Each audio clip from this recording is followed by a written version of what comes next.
तेन विघ्नाः प्रणश्यन्ति सिद्ध्यन्ति च मनोरथाः। श्रीगुरुभ्यो नमः। नारायणाय परिपूर्णगुणार्णवाय विश्वोदयस्थितिलयोन्नियतिप्रदाय ज्ञानप्रदाय विबुधासुरसौख्यदुःखसत्कारणाय वितथाय नमो नमस्ते। नारायणं सुरगुरुं जगदेकनाथं भक्तप्रियं सकललोकनमस्कृतं च त्रैगुण्यवर्जितमजं विभुमाद्यमीशं वन्दे भवघ्नमवरासुरसिद्धवन्द्यं। नारायणं नमस्कृत्य नरं चैव नरोत्तमं देवीं सरस्वतीं व्यासं ततो जयमुदीरयेत्। कृष्णाय वासुदेवाय हरये परमात्मने प्रणतः क्लेशनाशाय गोविन्दाय नमो नमः। ಶ್ರೀಗುರುಭ್ಯೋ ನಮಃ. ಶ್ರೀಮನ್ ಮಹಾಭಾರತ ತಾತ್ಪರ್ಯ ನಿರ್ಣಯ 30ನೇ ಅಧ್ಯಾಯದ ಮೊದಲನೇ ಶ್ಲೋಕ. ಅಥ ಕೃಷ್ಣಂ ಅನುಸ್ಮೃತ್ಯ ಭೀಷ್ಮೇ ಸ್ಮಾಂ ವಸುತಾಂ ಗತೆ ಕೃತ್ವಾ ಕಾರ್ಯಾಣಿ ಸರ್ವಾಣಿ ಗಂಗಾಮಾಶ್ವಾಸ್ಯ ದುಃಖಿತಾಂ. ಹಿಂದೆ ನೋಡಿದಂತೆ ರಾಜ್ಯಭಾರ ಹೇಗೆ ಮಾಡಲಿ ನಾನು ಹಾಗೆ ಅಂತ ದುಃಖಿತನಾಗಿ ಯುಧಿಷ್ಠಿರ ಇದ್ದಾಗ ಪಾಪದ ಒಂದು ಭಯದಿಂದ ಕೃಷ್ಣ ಮತ್ತು ವೇದವ್ಯಾಸರು ಇಬ್ಬರೂ ಕೂಡ ಭೀಷ್ಮರತ್ರ ಕರೆದುಕೊಂಡು ಹೋಗಿ ಎಲ್ಲ ತತ್ವೋಪದೇಶವನ್ನು ಕೂಡ ಮಾಡಿದ್ರು ಹಾಗೆ ಅಂತ ನಾವು ನೋಡಿದ್ದೀವಿ. ಅದಾದ ಮೇಲೆ ಏನಾಯಿತು ಅಥ ಹಾಗೆ ಅಂದ್ರೆ ಧರ್ಮಕಥನಾನಂತರಂ ಭೀಷ್ಮಾಚಾರ್ಯರು ಯುಧಿಷ್ಠಿರನ ಪ್ರಶ್ನೆಗೆಲ್ಲ ಉತ್ತರ ಕೊಟ್ಟ ನಂತರ ಸ್ವಾಂ ವಸುತಾಂ ಗತೆ ಸತಿ ಕೃಷ್ಣಂ ಅನುಸ್ಮೃತ್ಯ ಕೃಷ್ಣನನ್ನ ಸ್ಮರಿಸುತ್ತಾ ಭೀಷ್ಮಾಚಾರ್ಯರು ತಾವು ವಸು, ಮೂಲತಃ ಅವರು ದ್ಯುನಾಮಕ ವಸು, ಅವರೇ ಅಷ್ಟವಸುಗಳು ಅಂತ ನಾವೇನು ಕೇಳ್ತೀವಿ, ಆ ಅಷ್ಟವಸುಗಳಲ್ಲೇ ಒಬ್ಬರು ದ್ಯು ಎನ್ನತಕ್ಕ ವಸು. ಆ ದ್ಯು ಎನ್ನತಕ್ಕ ವಸು ಆ ಮೂಲ ರೂಪವನ್ನ ಸೇರ್ತಾರೆ ಭೀಷ್ಮಾಚಾರ್ಯರು. ಸೇರಿದ ಬಳಿಕ ಅಂತ ಅರ್ಥ. ದ್ಯುನಾಮಕ ವಸುನಾ ಏಕೀಭಾವಂ ಪ್ರಾಪ್ತೇ ಸತಿ ಇತ್ಯರ್ಥ. ದ್ಯುನಾಮಕ ವಸು ಜೊತೆಗೆ ಐಕ್ಯವನ್ನ ಪಡಿತಾರೆ, ಅಂದ್ರೆ ಮೂಲ ರೂಪಕ್ಕೆ ಸೇರ್ತಾರೆ ಅಂತ ಅರ್ಥ. ಸೇರಿ ತದನಂತರ ಧರ್ಮಜಃ ಯುಧಿಷ್ಠಿರ ಔರ್ಧ್ವದೈಹಿಕ ಕರ್ಮಾಣಿ ಕೃತ್ವ, ಭೀಷ್ಮಾಚಾರ್ಯರಿಗೆ ಸ್ವಯಂ ತಾನೇ ಔರ್ಧ್ವದೈಹಿಕ ಕ್ರಿಯೆಗಳನ್ನೆಲ್ಲ ಮಾಡಿದವನಾಗಿ ಧೃತರಾಷ್ಟ್ರಾದಿಭಿ ಕಾರಯಿತ್ವ, ಧೃತರಾಷ್ಟ್ರಾದಿಗಳಿಂದಲೂ ಕೂಡ ಮಾಡಿಸಿ ದುಃಖಿತಾಂ ಪುತ್ರಮರಣೇನ ದುಃಖಿತಾಂ ಗಂಗಾಂ ಆಶ್ವಾಸ್ಯ ಸಾಂತ್ವಯಿತ್ವ ಅಂತ. ಈ ಭೀಷ್ಮಾಚಾರ್ಯರು ಯಾರು ಅಂದ್ರೆ ಗಂಗಾ ಪುತ್ರ ಅವರು. ಅದರಿಂದ ಗಂಗೆಯನ್ನು ಕೂಡ ಸಮಾಧಾನ ಪಡಿಸಿದರು ಹಾಗೆ ಅಂತ ಹೇಳ್ತಾರೆ. ಗಂಗೆಯನ್ನು ಕೂಡ ಸಾಂತ್ವನ ಪಡಿಸಿದರು ಯುಧಿಷ್ಠಿರ ಹಾಗೆ ಅಂತ. ಆಶ್ವಾಸಿತಶ್ಚ ಕೃಷ್ಣಾಭ್ಯಾಂ ಧರ್ಮಜೋ ದುಃಖಿತಃ ಪುನಃ ಪರಾಶರಸುತೇನೋಕ್ತಃ ಕೃಷ್ಣೇನ ಅನಂತರಾಧಸ ಹಾಗೆ ಅಂತ.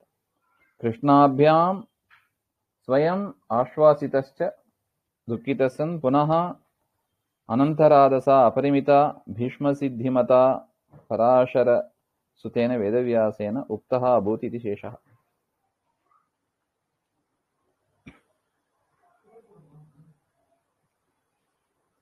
ಇಲ್ಲಿ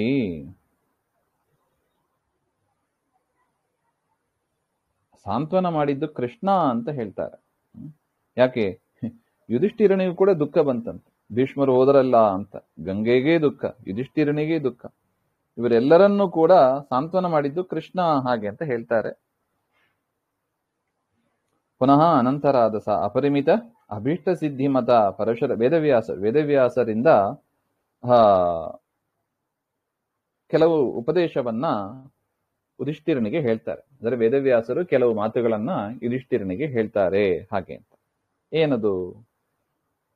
ಅಪಾಪೇ ಪಾಪ ಶಂಕಿತ್ವಾತ್ ಅಶ್ವಮೇಧೈರ್ ಯಜಾಚ್ಯುತಂ ಕುರು ರಾಜ್ಯಂ ತಧರ್ಮೇನ ಪಾಲಯ ಪಾಲಕಾ ಪ್ರಜಾಃ. ಏನಂತ ಉಪದೇಶ ಮಾಡಿದ್ರು ವೇದವ್ಯಾಸರು ಹಾಗೆಂದ್ರೆ ಅಪಾಪೇ ಪಾಪರಹಿತೆ ಸರ್ವನಾಶ ವಿಷಯ ಪಾಪ ಶಂಕಿತ್ವಾತ್. ಈ ಮಹಾಭಾರತ ಯುದ್ಧದಲ್ಲಿ ಎಲ್ಲರನ್ನೂ ಕೊಂದದ್ರಿಂದ ನನಗೆ ಪಾಪ ಬಂತೋ ಏನೋ ಹಾಗೆ ಅಂತ ಪಾಪ ಇಲ್ಲದ ವಿಷಯದಲ್ಲಿ ನೀನು ಪಾಪದ ಶಂಕೆಯನ್ನ ಮಾಡಿದ್ದಿ, ಅದರಿಂದ ಒಂದು ಪಾಪ ಬಂದಿದೆ ನೀನು. ಯಾವ ವಿಷಯದಲ್ಲಿ ಶಂಕೆನೆ ಪಡಬಾರ್ದೋ, ಪಾಪ ಬರ್ತದೋ ಏನೋ ಅಂತ ಶಂಕೆನೆ ಪಡಬಾರ್ದು.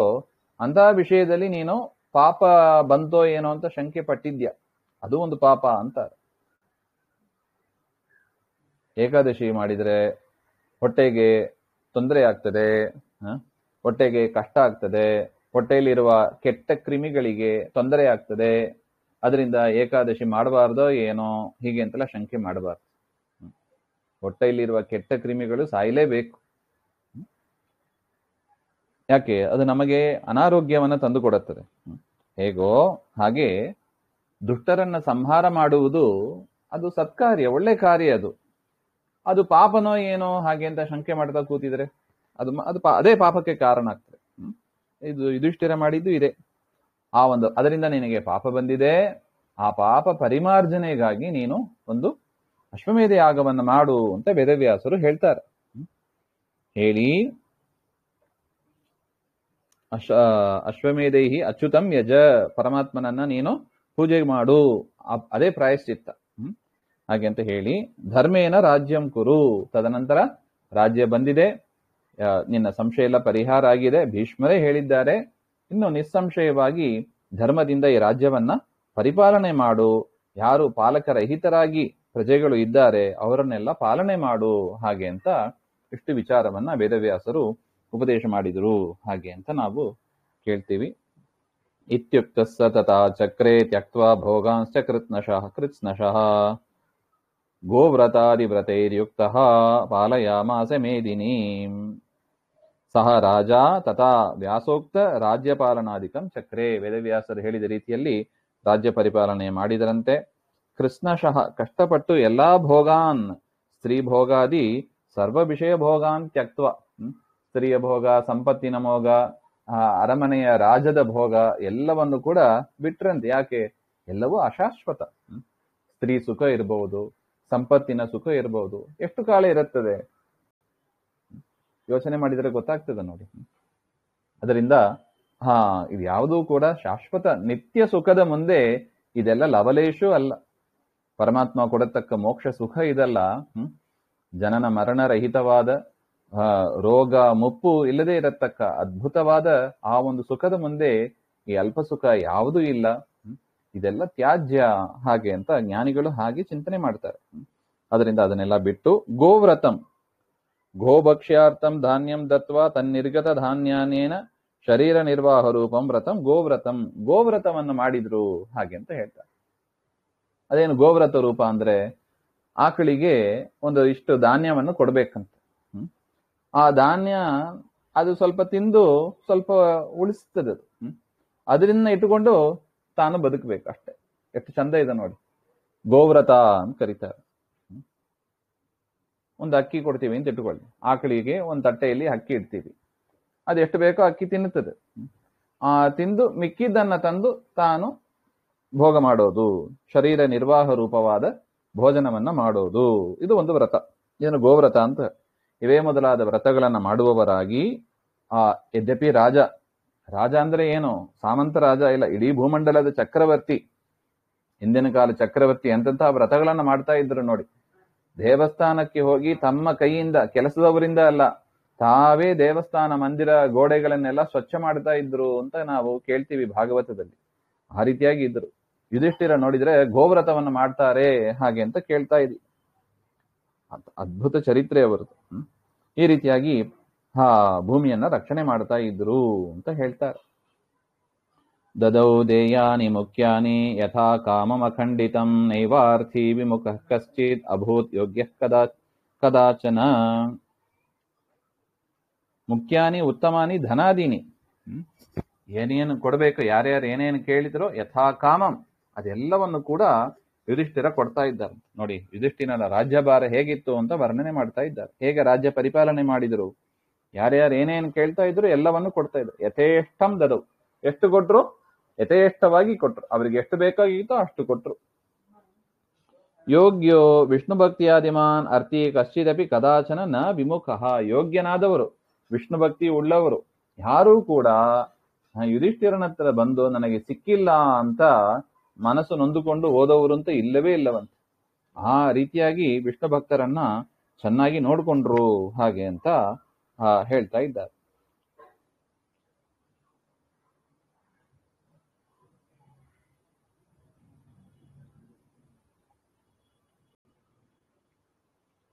ನೋಡಿ ಹೇಳ್ತಾರೆ ನೋಡಿ, ಅಲ್ಲ ನೀವು ಯಾಕೆ ವೈಷ್ಣವರಿಗೆ ವಿಷ್ಣು ಭಕ್ತರಿಗೆ ಕೊಡ್ಬೇಕಂದ್ರೆ ನೀವು ಯಾಕೆ ಹೇಳ್ತೀವಿ, ಮಿಕ್ಕಿದವ್ರಲ್ಲ ಮನುಷ್ಯರಲ್ಲವೇ ಅಂತ ಒಂದು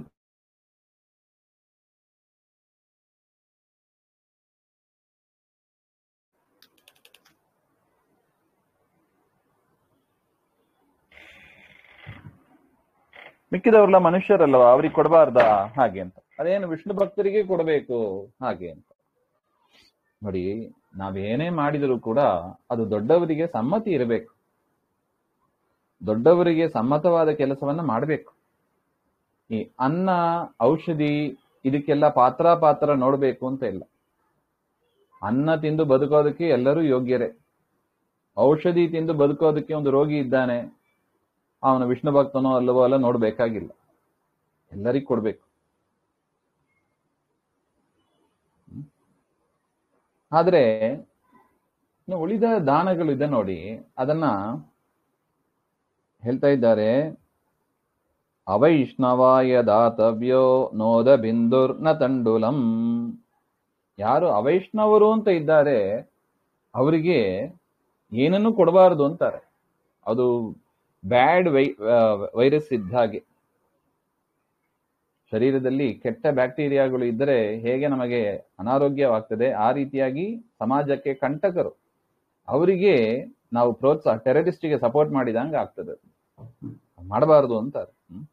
ಅವೈಷ್ಣವಾಯ ದಾತವ್ಯೋ ನೋದ ಬಿಂದುರ್ನ ತಂಡುಲಂ. ಒಂದು ಬಿಂದು, ಒಂದು ಡ್ರಾಪ್ ನೀರನ್ನು ಕೂಡ ಕೊಡಬಾರದು, ಒಂದು ಅಗಳನ್ನು ಕೂಡ ಕೊಡಬಾರದು ಅವರಿಗೆ ಹಾಗೆ ಅಂತ ಇದೆ. ಇತ್ಯಾದಿನ ಅವೈಷ್ಣವ ದಾನಸ್ಯ ನಿಷಿದ್ಧತ್ವಾತ್. ಅವೈಷ್ಣವರಿಗೆ ದಾನ ಅಂತ ಕೊಡಬಾರ್ದು. ಅವರಾಗೆ ದುಡ್ಕೊಂಡು ಬೇಕಾದ್ರೆ ಏನಾದ್ರು ಮಾಡ್ಕೊಳ್ಳಿ, ನಾವಂತೂ ದಾನ ಅಂತ ಕೊಡಬಾರ್ದು. ಈಗ ನೋಡಿ, ಸಿಂಧು ನದಿಲ ವಿಚಾರ ಇದೆ ನೋಡಿ, ಕೊಡಬೇಕೋ ಕೊಡಬಾರ್ದು ಹಾಗೆ ಅಂತ. ನಿಷಿದ್ಧ, ಅವೈಷ್ಣವ ದಾನಸ್ಯ ನಿಷಿದ್ಧತ್ವಾತ್. ಅದರಿಂದ ಯೋಗ್ಯರಿಗೆ ಮಾತ್ರ ಅದನ್ನು ಕೊಡಬೇಕು ಹಾಗೆ ಅಂತ ಶಾಸ್ತ್ರದಲ್ಲಿ ವಿಹಿತವಾಗಿದೆ. ಪ್ರಷ್ಟಾಚ ಧಾತ ಕಿಲ ರಾಜನಮ್ಯೋ ಯಷ್ಟಾಚ ಧರ್ಮಾತ್ಮಜಯೇವ ತತ್ರ ಬಭೂವ ಪಾಂಡೋರ್ ಗೃಹಮಾವಸಂಶ್ಚ ರಾಜಾಧಿರಾಜೋ ವನಿತಾ ನಿವೃತ್ತಃ. ಇನ್ನು ಪಂಚಪಾಂಡವಾನಾಂ ವೃತ್ತಿಮಾಹ. ಯುಧಿಷ್ಠಿರ ಈ ರೀತಿಯಾಗಿ ಇದ್ದ ಅಂತ ನೋಡಿದ್ದೀವಿ. ಅವರ ಉಳಿದ 4 ಜನ ಏನ್ ಮಾಡ್ತಾ ಇದ್ರು? ತತ್ರ ತೇಷಾಂ ಮಧ್ಯೆ ಪಾಂಡೋಹೋ ಸ್ವಪಿತುಃ ಗೃಹಂ.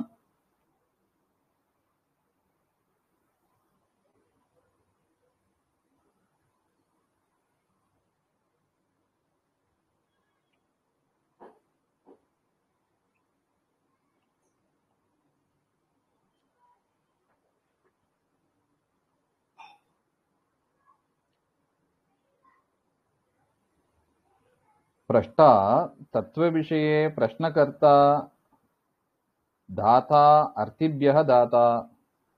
ಅಂದ್ರೆ ಯುಧಿಷ್ಠಿರ ಏನ್ ಮಾಡ್ತಾ ಇದ್ದ ಅಂದ್ರೆ ಸಭೆಯಲ್ಲಿ ಕುಳಿತು ಪ್ರಶ್ನೆ ಮಾಡೋದು, ಒಳ್ಳೆ ಒಳ್ಳೆ ಪ್ರಶ್ನೆಗಳನ್ನ ಮಾಡ್ತಾ ಇದ್ರು. ಹಿಂದೆ ಮಾಡಿದ್ರು ನೋಡಿ, ಧರ್ಮ ಅರ್ಥ ಕಾಮ ಮೋಕ್ಷದಲ್ಲಿ ಯಾವುದು ಶ್ರೇಷ್ಠ, ಹೀಗೆ ಈ ರೀತಿಯಾಗಿ ಪ್ರಶ್ನಕರ್ತೃವಾಗಿ ಸಭೆಯಲ್ಲಿ ತತ್ವ ವಿಚಾರ ಬಂದಾಗ ಅನೇಕ ಪ್ರಶ್ನೆಗಳನ್ನ ಮಾಡ್ತಾ ಯುಧಿಷ್ಠಿರ ಇದ್ರು ಅಂತ ಹೇಳ್ತಾರೆ. ಇನ್ನು ಯಾರಾದರೂ ದಾನ ಕೊಡಬೇಕು ಅಂತ ಅರ್ಥಿಗಳಾಗಿ ಬಂದರೆ ಅವರಿಗೆ ದಾನವನ್ನ ಮಾಡುವವರಾಗಿ ಯುಧಿಷ್ಠಿರ ಇದ್ರು ಅಂತ ಹೇಳ್ತಾರೆ.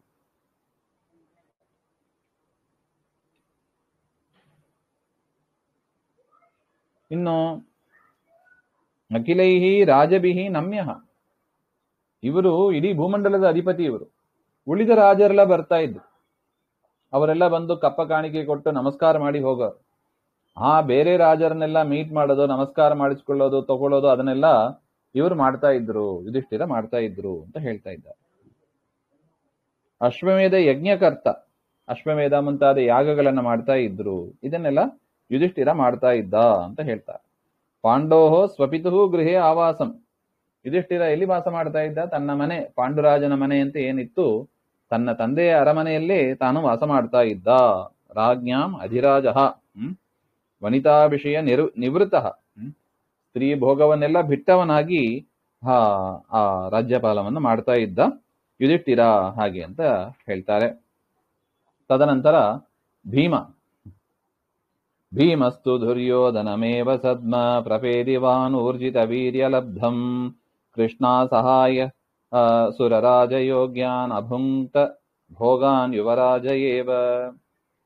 ಯುಧಿಷ್ಠಿರ ರಾಜನಾಗಿದ್ರು, ಭೀಮಸೇನ ದೇವರು ಯುವರಾಜ. ಅವರೆಲ್ಲಿ ಇದ್ರು ಹಾಗೆಂದ್ರೆ ದುರ್ಯೋಧನನ ಮನೆಯಲ್ಲೇ ಇದ್ದರಂತೆ.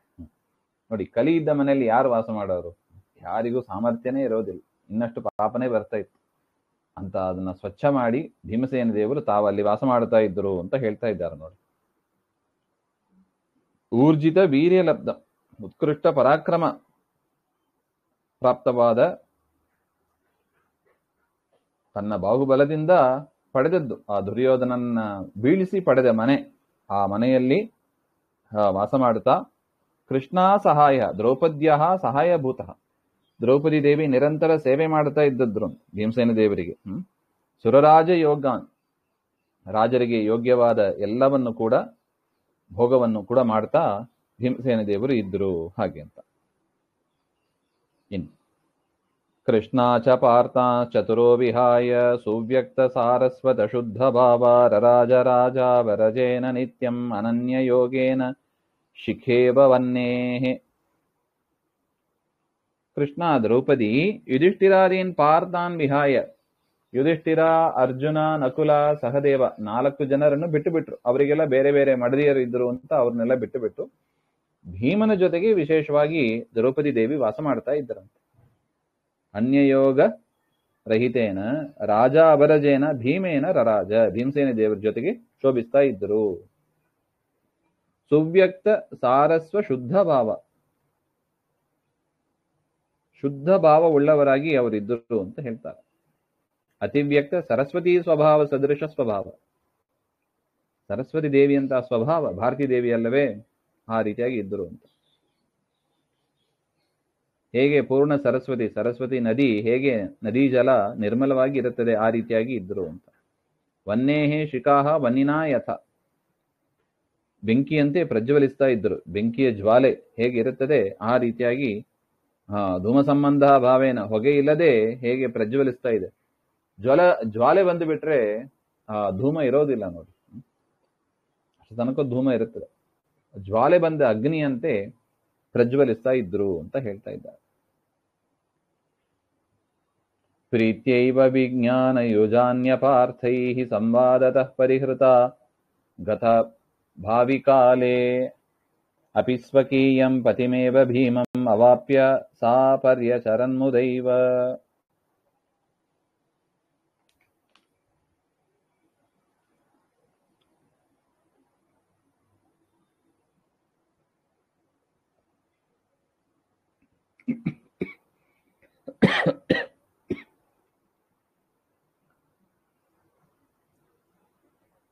ಎಷ್ಟು ಚಂದ ಹೇಳ್ತಾರೆ ನೋಡಿ.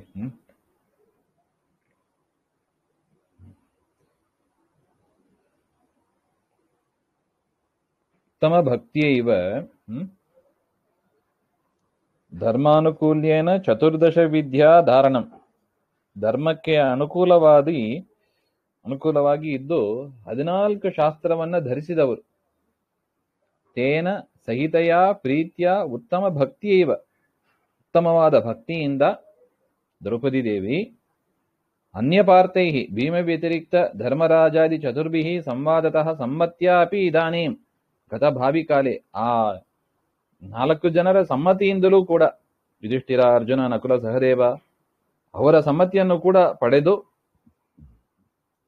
ಹಿಂದೆ ತಾವೇನು ವಾಸ ಮಾಡಿದ್ರು ಆ ಕಾಲದಲ್ಲಿ ನಡೆದದ್ದು, ಭವಿಷ್ಯದ್ ಮುಂದೆ ರಾಜ್ಯ ಪರಿಪಾಲನೆ ಮಾಡುವ ಕಾಲದಲ್ಲಿ ಪರಿಹೃತ ತ್ಯಕ್ತಾ ಸಾ ದ್ರೌಪದಿ ಸ್ವಕೀಯಾಂ ಸೋಚಿತಾಂ ಪತಿಂ.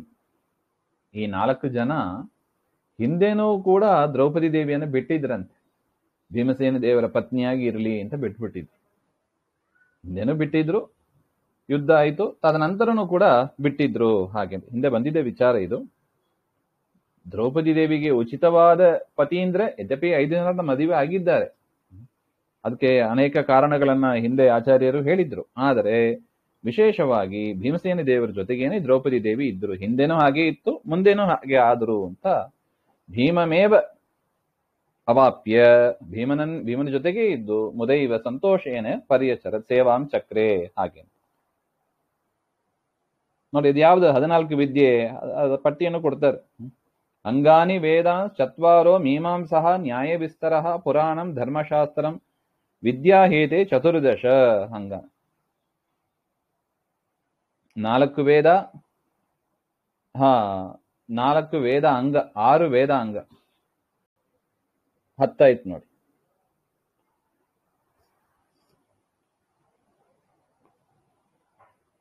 ನಾಲ್ಕು ವೇದಾಂಗಗಳು 6, ಒಟ್ಟು 10. ಅದು ಬಿಟ್ಟು ಮೀಮಾಂಸ, ಪೂರ್ವ ಮೀಮಾಂಸ, ಉತ್ತರ ಮೀಮಾಂಸ ಅಂತೆಲ್ಲ ಇದೆ. ಆ ಮೀಮಾಂಸಾ ಗ್ರಂಥ, ನ್ಯಾಯ ವಿಸ್ತಾರವಾದ ನ್ಯಾಯ ಗ್ರಂಥಗಳು 12 ಆಯಿತು. ಪುರಾಣ ಮತ್ತು ಧರ್ಮಶಾಸ್ತ್ರ 18 ಪುರಾಣಗಳು, ಧರ್ಮಶಾಸ್ತ್ರ ಗ್ರಂಥಗಳು. ಇವೆಲ್ಲವನ್ನು ಕೂಡ ಚೆನ್ನಾಗಿ ತಿಳಿದವರಾಗಿ ಇದ್ರು.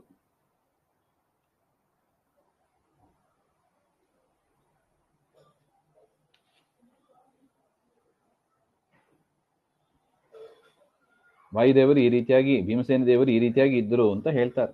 ಇದ್ದು ದ್ರೌಪದಿ ದೇವಿ ಜೊತೆಗೆ ಇದ್ರು ಅಂತ. ರರಾಜ ರಾಜ ವರಜಸ್ತಯಾಸ ದ್ವಿರೂಪಯ ಸೋಮಕ ಕಾಶಿ ಜಾತಯ ಶ್ರಿಯಾ ಭುವಾ ಚೈವ ಯತಾಬ್ಜನಾಭೋ ನಿಹತ್ಯ ಸರ್ವಾನ್ ದಿತಿಜಾನ್ ಪಯಾಬ್ಧೌ. ಸೋಮಕ ಕಾಶಿರಾಜತಯ, ಸೋಮಕೋ ಧ್ರುಪದಃ ಕಾಶಿ ಕಾಶಿರಾಜಃ ಜಾತಯ ಉತ್ಪತ್ತಿಯ ದ್ವಿರೂಪಯ ದ್ರೌಪದಿ. ದ್ರೌಪದಿ ದೇವಿ ಅದರ ಭಾರತೀ ದೇವಿ ದ್ರೌಪದಿಯಾಗಿ ಬಂದ್ರು, ಕಾಶಿರಾಜನ ಮಗಳಾಗಿಯೂ ಕೂಡ ಬಂದರು. 2 ರೂಪದಿಂದ ಬಂದಿದ್ದಾರೆ. ದ್ರೌಪದಿಯಾಗಿಯೂ ಭೀಮನನ್ನೇ ಮದುವೆ ಮಾಡಿಕೊಂಡ್ರು, ಕಾಶಿರಾಜನ ಮಗಳಾಗಿ ಬಂದಾಗಲೂ ಕೂಡ ಭೀಮನನ್ನೇ ಮದುವೆ ಮಾಡಿಕೊಂಡ್ರು ಅಂತ ಹೇಳ್ತಾರೆ. 2 ರೂಪದಲ್ಲೂ ಭೀಮನನ್ನೇ ಮದುವೆ ಮಾಡಿಕೊಂಡಿದ್ದಾರೆ. ಮಾಡಿ ಅಬ್ಜನಾಭಃ ಶ್ರೀ ನಾರಾಯಣ ಸರ್ವಾನ್ ದಿತಿಜಾನ್ ನಿಹತ್ಯ ಹತ್ವಾ ಶ್ರೀಯಾದೇವ್ಯ ಭುವೈವ ಸಹ ಪಯೋಬ್ಧೌ ಕ್ಷೀರ ಸಮುದ್ರೇ ಯಥಾ ತಥೈವ. ಹೇಗೆ ಶ್ರೀಮನ್ನಾರಾಯಣನು ದೈತ್ಯರನ್ನೆಲ್ಲ ಯುದ್ಧದಲ್ಲಿ ಸಂಹಾರ ಮಾಡಿ ಶ್ರೀದೇವಿ ಮತ್ತು ಭೂದೇವಿ ಸಹಿತವಾಗಿ ಕ್ಷೀರ ಸಮುದ್ರದಲ್ಲಿ ಶೋಭಿಸ್ತಾ ಇರ್ತಾನೆ, ಅದೇ ರೀತಿಯಾಗಿ ಭೀಮಸೇನ ದೇವರು ದ್ರೌಪದಿ ದೇವಿ ಮತ್ತು ಕಾಶಿರಾಜನ ಮಗಳು ಇಬ್ಬರು ಭಾರತೀ ದೇವಿಯರದೇ ರೂಪ, ಅವರ ಜೊತೆಗೆ ಅಲ್ಲಿ ಶೋಭಿಸ್ತಾ ಇದ್ರು ಅಂತ ಉಚ್ಚ ದೃಷ್ಟಾಂತ. ಭೀಮಸೇನ ದೇವರು ಹೇಗಿದ್ರು, ನಾರಾಯಣನಂತೆ ಇದ್ರು. ನಾರಾಯಣನಿಗೂ ಕೂಡ ನೋಡಿ, ಶ್ರೀದೇವಿ ಭೂದೇವಿ ಲಕ್ಷ್ಮಿಯದ್ದೇ 2 ರೂಪ ಹೇಗೆ ಕ್ಷೀರ ಸಮುದ್ರದಲ್ಲಿ ಶೋಭಿಸ್ತಾ ಇದ್ದಾರೆ, ಅದೇ ರೀತಿಯಾಗಿ ದ್ರೌಪದಿ ಮತ್ತು ಕಾಶಿರಾಜನ ಮಗಳು ಇಬ್ಬರು ಕೂಡ ದ್ರೌಪದಿ ದೇವಿ ಭಾರತೀ ದೇವಿದ್ದೇ ರೂಪ ಇದ್ದು ಹಸ್ತಿನಾವತಿಯಲ್ಲಿ ಶೋಭಿಸ್ತಾ ಇದ್ರು ಅಂತ ಒಟ್ಟು ವಿಚಾರ. ಮುಂದಿನದ್ದು ಮತ್ತೆ ನೋಡೋಣ. ಶ್ರೀಮಧ್ವಾಂತರ್ಗತ ಶ್ರೀಕೃಷ್ಣ ಅರ್ಪಣಮಸ್ತು. ಶ್ರೀ ಹರೇ ನಮಃ.